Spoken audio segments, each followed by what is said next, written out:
All right, so this began today. As I promised, we're going to start talking about carboxylic acid derivatives. And a good part of today is going to be nomenclature because we just need to work our way through that.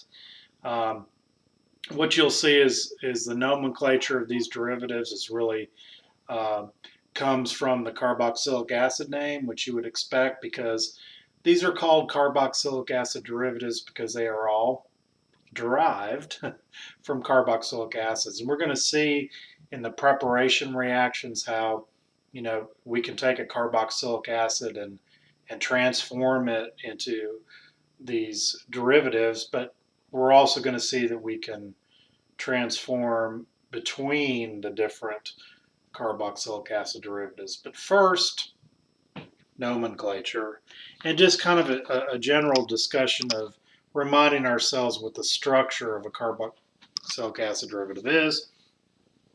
And so these are all based on the acyl groups, right? Same way that we looked at with ketones and aldehydes, and that is when you have a carboxylic acid derivative, you have this acyl group where you have an alkyl group connected to a carbonyl, and then you have what we were calling the Y group, where Y is a good leaving group.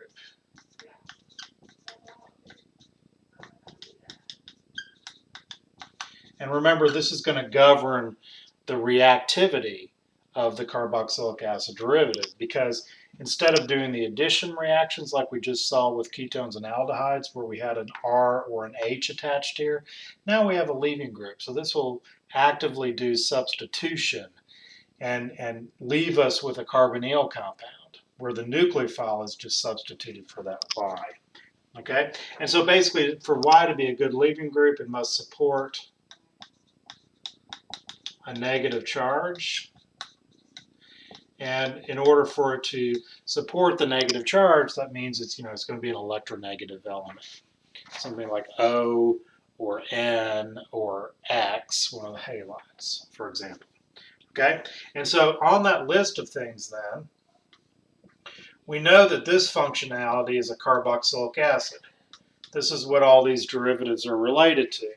And so what are the ones we're going to talk about? Well, we're going to talk about the case where you can have an X attached to the acyl group, and the X most commonly being Cl or Br, where you have an acid chloride or an acid bromide, but by far the most common is the acid chloride.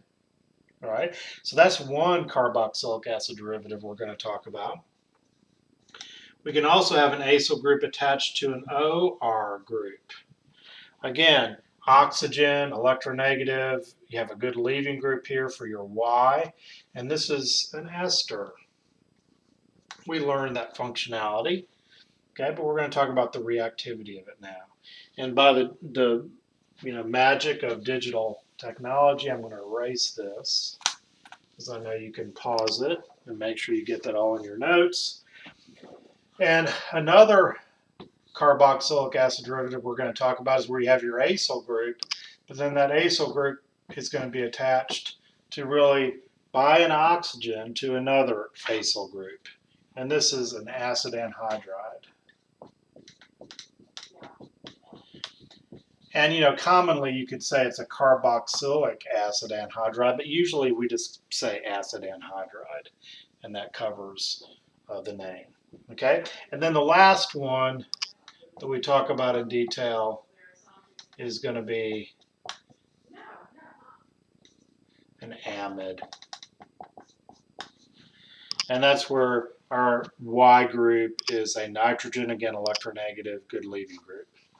Okay, and so you can see most of the chemistry we're going to talk about is going to be acid chlorides or bromides, esters, acid anhydrides, or amides. So there are kind of four carboxylic acid derivatives that we're concentrating on. Okay, and so in this process, of going through the reactions, we're going to do preparation of those four and then reactions of those four. And there's going to be redundancy.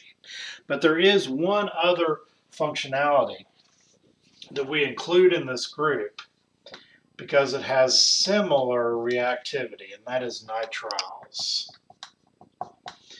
And remember, we've talked about this already in the fact that the carbon here in the nitrile, you can see how it's kind of similar to a carbonyl in that you have the carbon multiply bound to an electronegative element.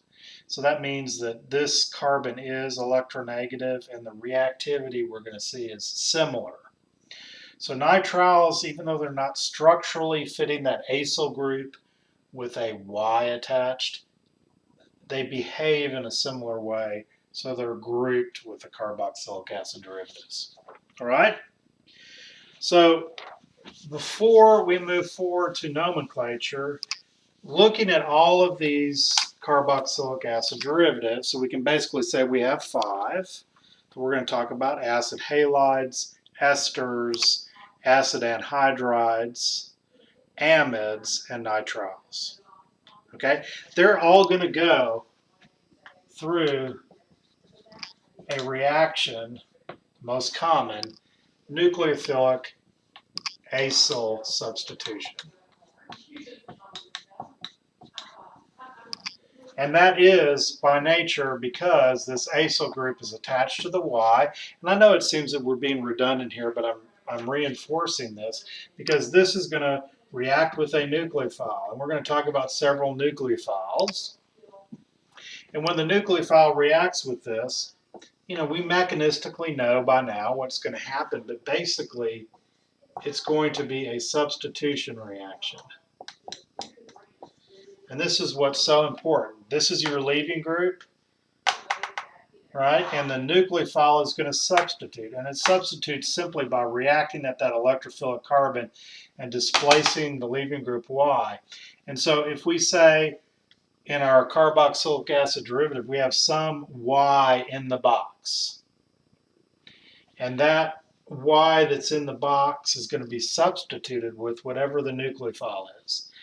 So the transformation here is going to be really easy. You just identify your Y, and whatever the nucleophile is you're reacting with, that replaces the Y. Simple substitution. That's what all these reactions basically are from here on out. Okay? All right, so that brings us to nomenclature. Remember, this is all based on the nomenclature for carboxylic acids. So nomenclature for carboxylic acid derivatives.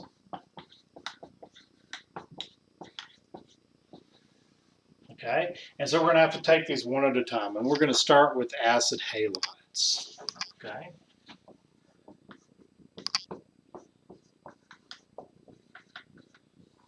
All right. And so when you have an acid halide, again, these are all going to be based on the carboxylic acid name. They're all derived from that, which makes sense because the compound itself is derived from them. So it's named by identifying the acyl group.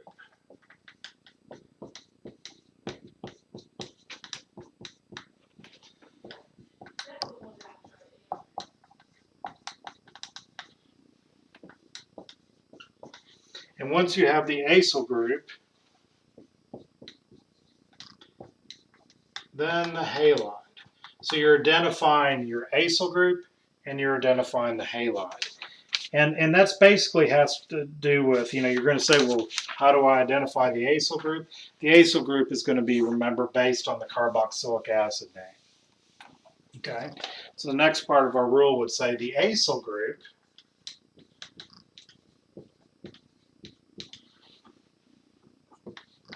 the name for it, so the acyl group name, is derived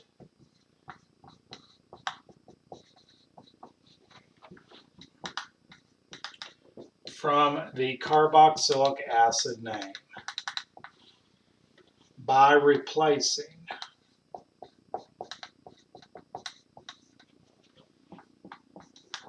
the ic acid ending for the carboxylic acid name with YL, or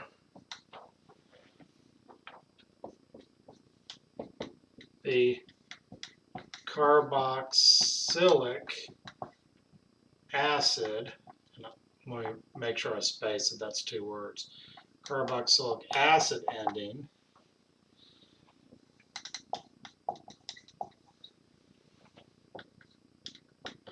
with carbonyl X.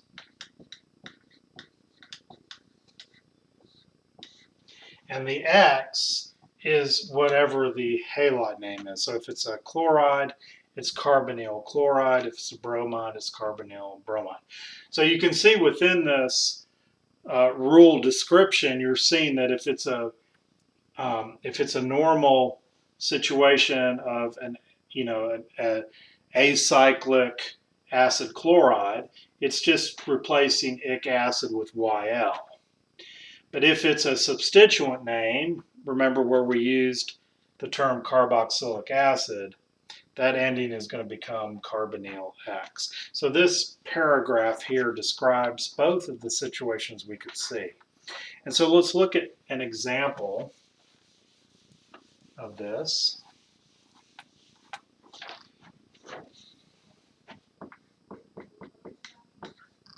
Let's start with the simple one because it'll illustrate it well. You can see we have our acyl group and we have our halide, which is chloride. So this is clearly an acid chloride.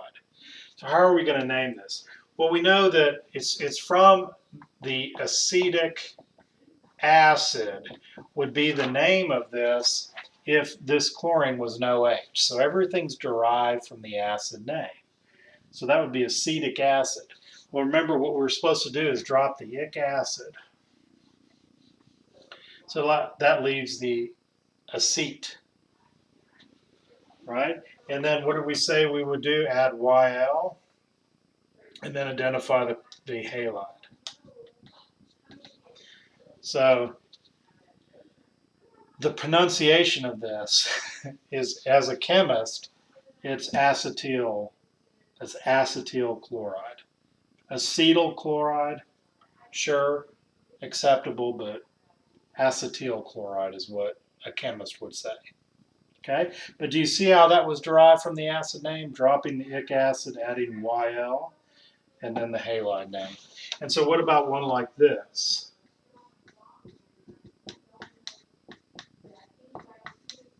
There's your acyl group, and there's your halide. So this is definitely an acid halide. So the acid name related to this would be benzoic acid. And what we said we would do is drop just the ic acid. So that leaves benzo. And then we add YL. And then we add the halide name. And remember, we talked about this briefly in nomenclature with carboxylic acids. This is benzoyl. Benzoyl bromide. Okay? So that kind of illustrates how you do the direct acid name to acid halide. But what about the situation where we would have had to use the substituent name? So let's look at something like this. We would have to name this as cyclohexane carboxylic acid, right? Because this is kind of becomes a substituent. And so what we do here, instead of cyclohexane carboxylic acid, we have the cyclohexane, right? But now we're going to add carbonyl, and the X is chloride. So cyclohexane carbonyl chloride. And there's you can put a space there. There's not a space between these two. But you can put a space there. All right? So do you see how that works in the two situations? All right, so I can erase this title now because we know we're talking about carboxylic acid derivatives. So now we want to go to acid anhydrides.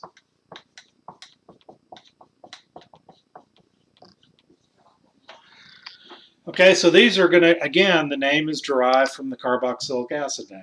And so these are named by replacing the word acid.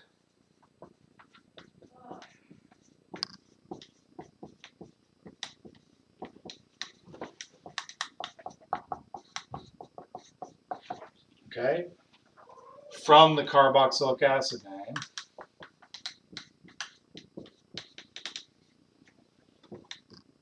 with the word anhydride.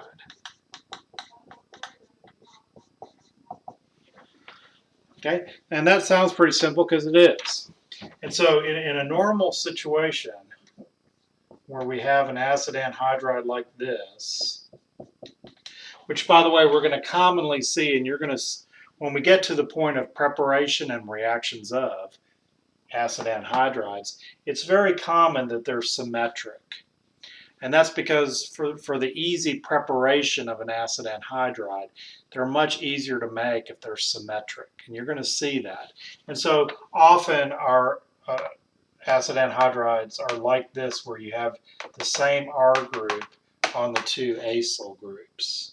Okay? And so basically what you're going to do then is, again, replacing the word acid from the carboxylic acid name with anhydride. So if we're looking at this covering up one of the acyl groups, this is derived from acetic acid, right? And so based on the rule, I'm going to take that acetic acid, I'm going to erase the word acid and just put anhydride. And it's the word, not a suffix, right? And I'm going to emphasize that here, the word anhydride. It's not a suffix. And so acetic anhydride is the name for this. Okay? And then one that you probably remember, not necessarily from lab, but we talked about this when we talked about common names of carboxylic acids. Remember when we talked about the situation if you had two carboxyl groups on a benzene ring like this? We said that was called phthalic acid.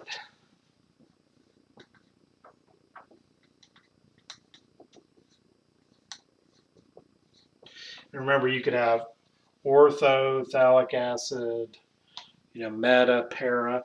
But in the case of the anhydride, it can only be ortho. That's the only way you could form the anhydride. So I drop the word acid from phthalic acid and I add anhydride. Phthalic anhydride. Okay? Not very difficult. But in these cases, our anhydride was symmetric. Okay?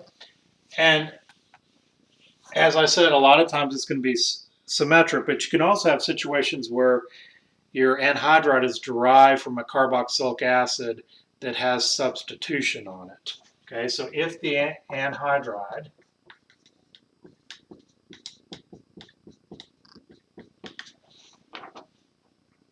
is derived from a substituted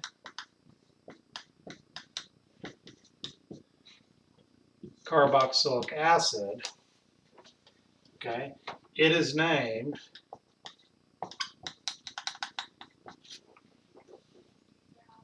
by adding bis to the name. And so that, this rule is kind of hard to look at, and and I'll tell you in a minute this whole thing about bis. Now bis is the same. If you derive the meaning of it, it's the same as di. Bis means two. But I'll tell you an aside in a minute about the difference between di and bis, and tri and tris. Have you ever heard those terms in biology? You probably used a tris buffer. And what's the difference between tri and tris? There are nomenclature things that I can give you as an aside that aren't necessarily going to be tested. But what do I mean by the situation where I have, a substituted carboxylic acid? We're still going to have the symmetry. But let's just say we have a situation like this where we have what is the acyl group is derived from acetic acid, but let's put chlorine on it. So it's a substituted acyl group. There's a chlorine here. But I'm still going to have the symmetry. Okay, so I have, it's not acid, it's not acidic anhydride anymore because we have these two chlorines. So we have to add the word bis to the beginning of the name. It's going to be bis chloroacetic because it's not acetic acid anhydride, okay, because it's got the chloro, but I say bis because there are two chlorines. So bis chloroacetic and then space anhydride. So again, you're often going to see that situation where if you have a substituted carboxylic acid like we have here, it's still going to be symmetric. So you can just say bis. Now, who knows? You can put your pencils down because this is a free aside. What's the difference between bis and di? And tris and tri? Okay, well, that's something to look up, and I'll give you one example, and this is, I said it's free information. If you have say, for example, a triphosphate, and since a lot of you are biology people, you have ATP, for example, that's a triphosphate, right? So the ATP, that's triphosphate. And that's because the phosphate groups are all connected together and, sequentially. 1, 2, 3 phosphates attached to each other. Okay. You can also have ADP, that's diphosphate, because the two phosphates are attached to each other. Again, sequential. Okay. But if you have a tris phosphate or a bis phosphate, you still have 2 or 3 phosphates, but they're not sequential. They're not connected together. There are 3 phosphates on the molecule, but they're not attached to each other. And that's how you differentiate triphosphate from tris phosphate, or dichloro from bis. These are not, sequential, right? And so that's where that nomenclature comes. All right. Now, what about the situation we've been dealing so far where you have a symmetric situation? Well, what if you had an acid anhydride like this?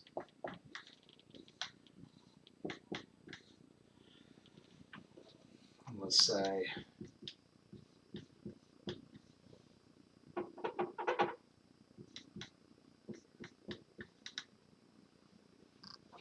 let's make it 5. 1, 6, 7. All right, so here I have an acid anhydride that's not symmetric. So how I'm going to name it? I can't just come up with, the acid name for one of the acyl groups and drop the ic acid and then add anhydride. That doesn't work in this situation. So what I have to do is I have to name both of the acyl groups, still based on the carboxylic acid. So we're going to start with this acyl group, which comes from benzoic acid, right? So we just write the word benzoic. Okay, that names this acyl group. And then this acyl group, and by the way, we're going to go in ABC order. Benzoic comes before this because this is heptanoic. It would be heptanoic acid because you have 1, 2, 3, 4, 5, 6, 7 carbons. So those are my 2 acyl groups, and then I just add the word anhydride. So it's kind of like when we named, for example, ethers. We named the 2 acyl groups that are attached to that oxygen, and then we add the word anhydride. Okay, so not very difficult. All right. So moving on in nomenclature, now we're going to go to amides. How do I name amides? Again, all of these are based on carboxylic acid names. And I'm going to switch markers here because the ink on this one is getting a little bit sketchy.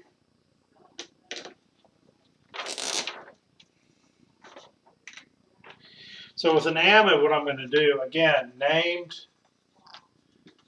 by replacing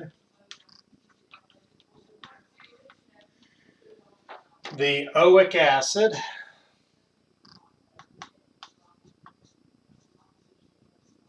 ending of the carboxylic acid, okay? And I should say, for amides, it's oic acid or ic acid, if there's not an O, okay, with the ending amide, or replacing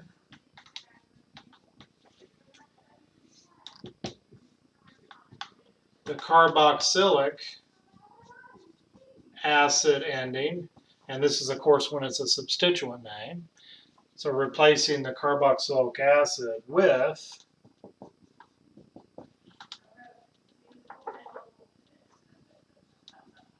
carboxamide. So you're changing the suffix ending, okay, if it's a substituent. So again, by the magic of digital technology, you're able to freeze on this to make sure you've written down that rule. And remember, I warned you we're going to be doing a lot of nomenclature today, just writing rules. So based on that, if I had this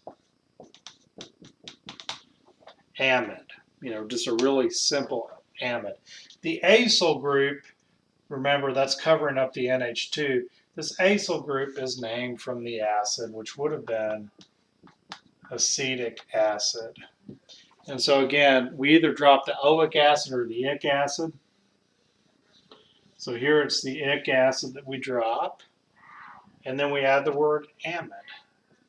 And I'm sorry, we add the suffix amide.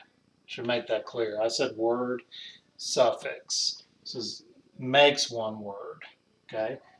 And so now I have acetamide. That's how you say this, acetamide.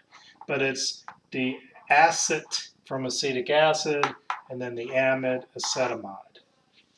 Okay? And what about this one? Let's do one where we have to use the substituent name. Okay, so this is cyclopentane carboxylic acid will be the name if this were an OH.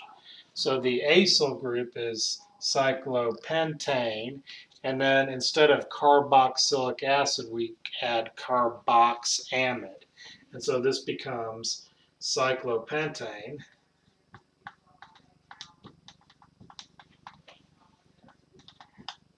carboxamide. Cyclopentane carboxamide, all one big word.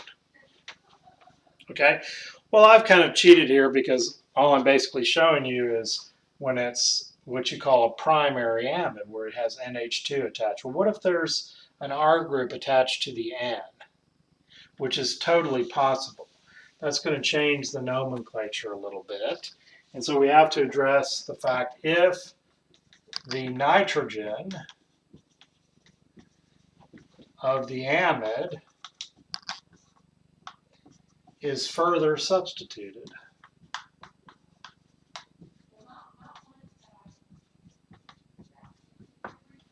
Now what are we going to do? Okay. So I'm trying to see the best way to do this. Let's put a period here and say first, you name the substituent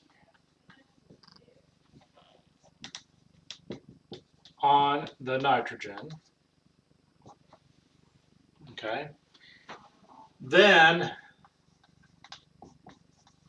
the parent amide, using the rules we had up a second ago. Okay. And then an N is placed before the substituent name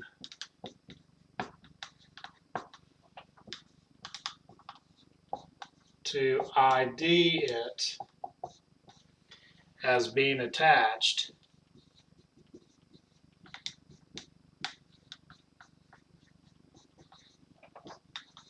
to the nitrogen. Okay, so I'll give you a minute, even though we have the magic of digital technology. Now go ahead and freeze this if you need to write all that down, because I'm going to erase it to give the example of a situation where the nitrogen is further substituted. And so that would be something like this.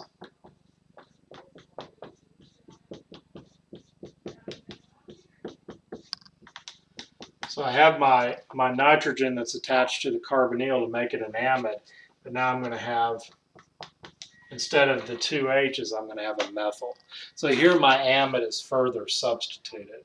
So what I'm going to do first is identify that I have a methyl group attached here. So that's the substituent. Okay, and it's on the nitrogen, so it is N-methyl. So instead of using a number like I would if there was something attached out here, because remember this is going to be numbered 1, 2, 3, 4, 5. Instead of that, this is identifying that it's attached to the nitrogen. So therefore, the name of this would be N-methyl. Okay, and then what would the acid name be? 1, 2, 3, 4, 5. It would be pentanoic acid. So it's pent, right? I would drop the ic acid. So pentanoic acid would be the name. So I would drop the oic acid and I add amide. N-methyl pentane amide. That's how you'd say that. Okay. What would happen, for example, if you had the same molecule, but now I had two methyl groups attached, or two other R groups, it doesn't matter. Now, at the beginning, since these two things are attached to the nitrogen, it would be N prime, and in this case, dimethyl. But if you had like a methyl and an ethyl, it would be N-ethyl, and then N-methyl, but the N would be prime, and then the same pentane amide. Okay, and what happens if you have a substituent somewhere on here? Okay, then you could also have a methyl group here, for example. And how would you handle that? Well, you'd have 3-methyl, okay, N-methyl. And I really think the best way is to separate those and not say 3N-dimethyl, because you're identifying that they're on different things, and then you would have the pentane amide. So this substitution on the acyl group is something that you should be able to deal with already. There's nothing new there. All right? Is everybody with me so far? What are we, just about 30 minutes in, so we can keep going? I know this nomenclature, this lecture is, nomenclature is just methodical, but we got to do it. Okay, so how are you going to name esters? Okay, again, it's named by identifying, just like with amides, we're going to identify whatever alkyl group is attached to the oxygen of the ester. That's going to be the first thing. And then we're identifying the corresponding acid, and that's going to allow us to name the acyl group. And we're going to put those together. So it's named by identifying the alkyl group on the oxygen. All right. Then identifying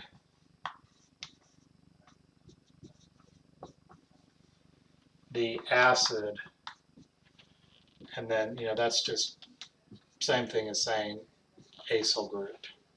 Okay, and then the ic acid of the carboxylic acid is dropped and replaced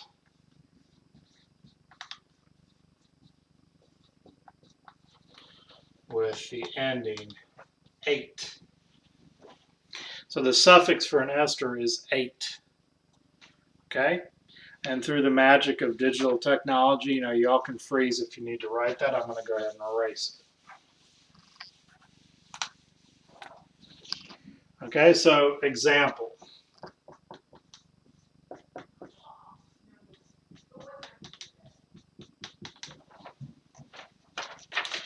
Okay, so again, first thing we do is identify the alkyl group attached to the oxygen. So that's going to be ethyl, right? And then we're going to name our acyl group, which is derived from the acid. So acetic acid is the acid that this acyl group is going to be named from. And so it says to do what? To drop the ic acid and add 8. So that's the acyl name. So now I just need to take my alkyl name and put it in front. 2 words. The alkyl group is a word just like we saw with ethyl. Okay, so ethyl acetate. You've probably heard of that. It's a solvent we've used. Ethyl acetate. Okay, very simple nomenclature. Okay, and then that brings us to the last of these nomenclature groups, and that is nitriles. Now, nitriles are, again, they're a little different structurally than a carboxylic acid derivative. We talked about that earlier. And the nomenclature is a little different, okay?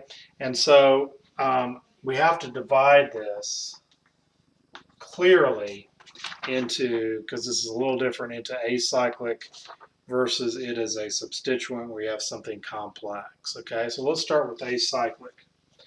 And in that case, you're going to add the suffix nitrile, and I'm going to emphasize this as a suffix. It's not a separate word. As a suffix to the alkane name. There's no acyl group here. So nitrile is going to be suffixed to the alkane name. And then you're going to number the chain where the nitrile,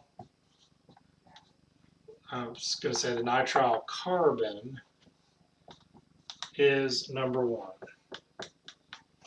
And you're going to see in a second that that's kind of not intuitive, because we like to think of nitriles as being substituents. But if you're naming this as a nitrile, that carbon of the nitrile gets the number 1, because it's analogous to the carbon of the carbonyl.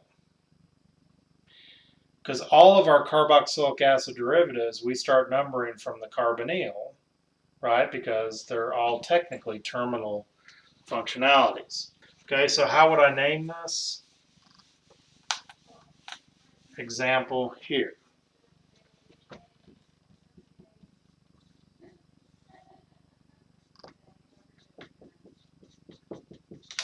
So I'm going to put my nitrile here.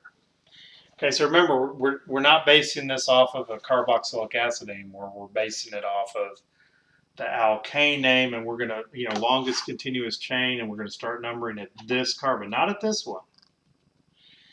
This one, 1, 2, 3, 4, 5. Okay, so to me, that's the counterintuitive thing. You like to think about a nitrile as being a substituent, but that is number 1. Okay, and so therefore the name would be what? 1, 2, 3, 4, so it'd be 4-chloro, right? And then pentane would be the alkane name. Now notice I didn't say drop anything. So all I do is add the word nitrile to the end. 4-chloropentane nitrile.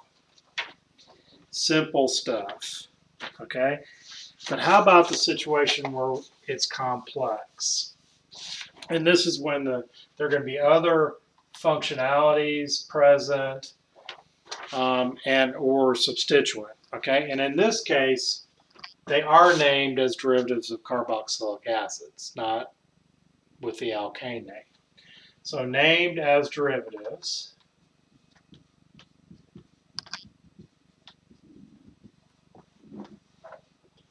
of the carboxylic acid by replacing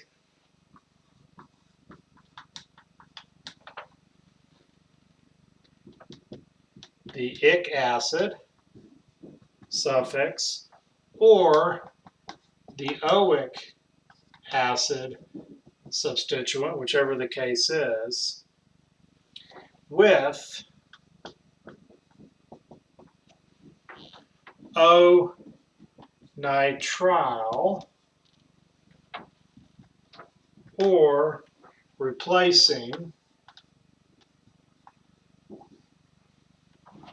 the carboxylic acid suffix. And again, this is going to be the case where we're actually using a substituent name.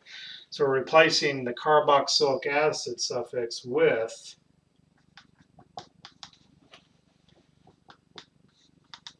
carbonitrile.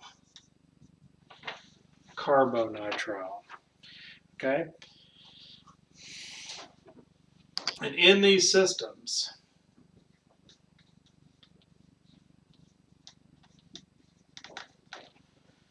C1 is the carbon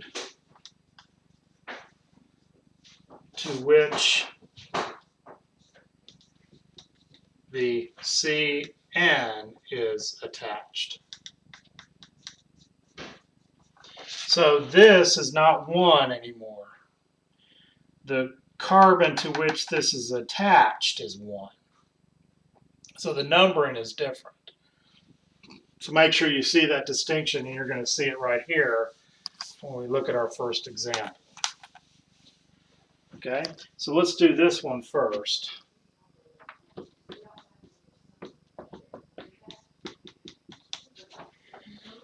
All right, and so this is going to be it's based on the benzoic acid name. And so we're going to drop, if this were benzoic acid, we drop the oic acid. We just have the benz left, and then we add nitrile. I'm sorry, we drop the ic acid, so we have the O left. Benzonitrile is the name. And then here's an example where it's even more complex. We have the CN as a substituent, and on the cyclohexane ring, and let's just throw 2 methyl groups on there. So how would we name this? The carbon to which the CN is attached gets the 1. Not this carbon, like if it were acyclic. When it's cyclic, this carbon is 1, so 2, 3. And so we have a 3,3-dimethyl. Okay, and then because the carbon to which the CN attached is understood to be 1, so as long as you understand, you can not use the number 1 to identify it, but you're never wrong if you do, as long as you understand. So then it's cyclohexane, and it'll be, then the word cyclohexane complete, right? And then, unfortunately, I ran out of whiteboard, so I'm going to put a dash there because what I'm emphasizing is the carbonitrile ending. The carbonitrile ending is a suffix. It's not a separate word. So it would be right up against the E, carbonitrile. Okay? So at this point, everything we need to know about naming carboxylic acid derivatives we have covered. And so as a good transition into the next lecture, now we're going to talk about relative reactivities. Because, put your pencils down for a minute so you can listen to this kind of, transitional statement I'm making. We are about to address all of our carboxylic acid derivatives one at a time. And we're going to talk about preparation, and then we're going to talk about reactivity. So, and we're going to see the fact that all we're really doing is talking about reactions where we're transforming one carboxylic acid derivative group into the other. And so what's really critically important before we get to reactivity, because we're going to be converting one carboxylic acid derivative into another, but then we're also going to be potentially talking about, well, what kind of reaction does that one do?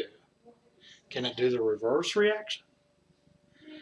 And so it all comes to what we would classify as relative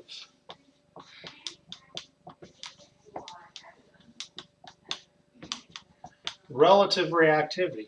Which of the carboxylic acid derivative groups are the most reactive and which are the least? Because that's going to give you information on, what group can be transformed into another. Okay? And so what is it going to be based on, that relative reactivity? Well, it all goes to the mechanism. So let's remind ourselves of what that is. We have our carboxylic acid derivative, where the Y, remember, is a good leaving group, and this is my acyl group.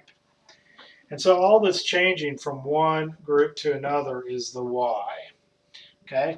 We're going to react it with the nucleophile. Nucleophile reacts with the electrophilic carbon of the carbonyl, breaking the pi bond, moving the electrons up to oxygen, forming the tetrahedral intermediate. We've seen that first step of the reaction a zillion times now.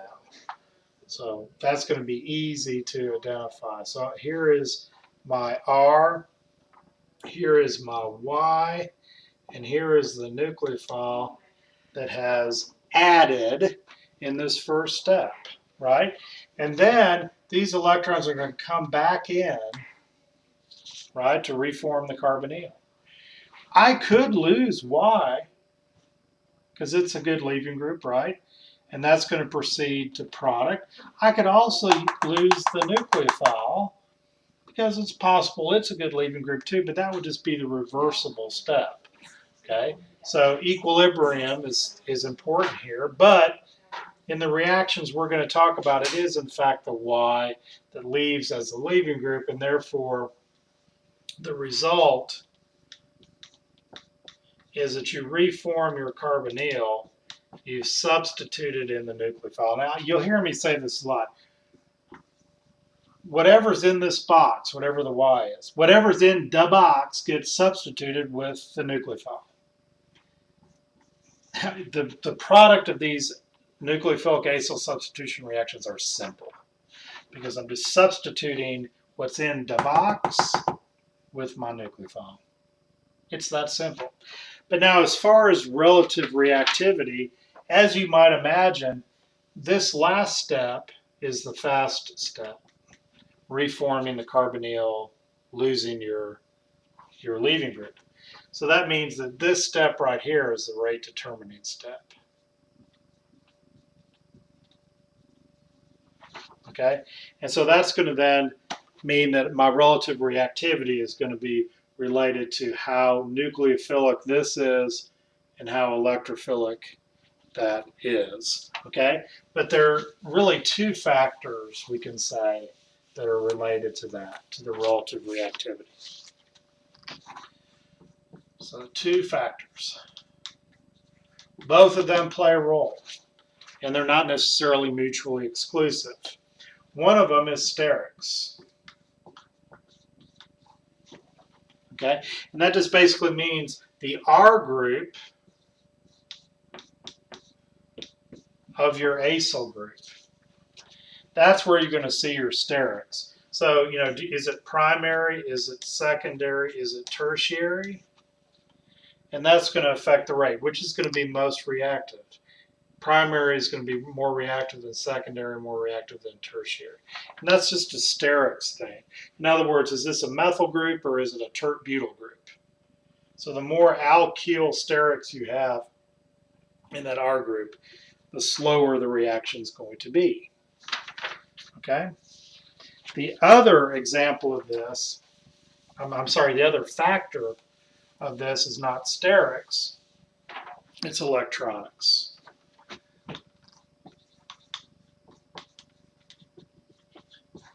And what do I mean by electronics? That has to do with how polarized the acyl derivative is.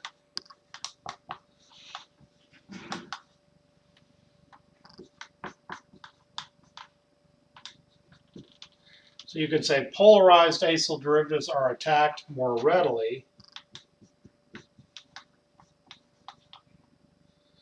than less polar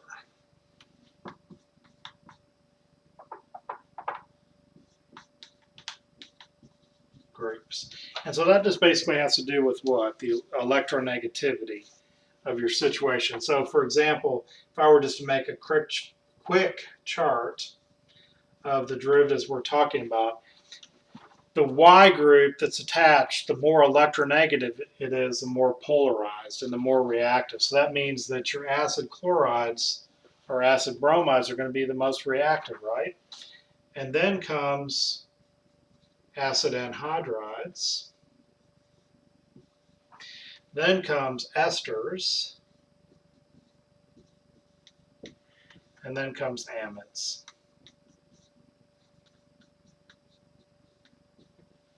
Okay, most reactive,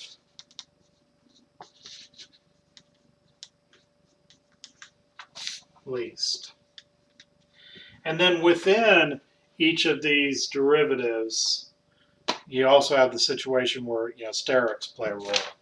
So R is related to sterics, Y is related to how polarized it makes this carbon. In other words, how electrophilic is that carbonyl. Okay? And so the consequences of this is that it's very easy to convert reactive carboxylic acid derivatives into less reactive ones. But going from a less reactive one to a more reactive one, that's not going to be something that we're going to see much of. Okay, so the consequence of this relative reactivity is, acid chlorides are going to do the most reactions. Amides are going to do the least. Okay, just from the relative reactivity scale. So I think that this is probably a good place for us to stop, because what we're going to do next time is we're going to come in and start talking about the reactions. And we're going to start with preparations. And we're going to talk about preparations of the different carboxylic acid derivatives. So we'll talk about preparations of acid chlorides, of anhydrides, of esters, of amides. And once we've covered the preparation, which of course will involve a lot of reactions of carboxylic acids, because these are carboxylic acid derivatives, so they're made from carboxylic acids. That's going to be one of the primary preparation reactions. Once we've done the preparations, then we'll start talking about reactions of each of the different functionalities. All right? So I will see you next time.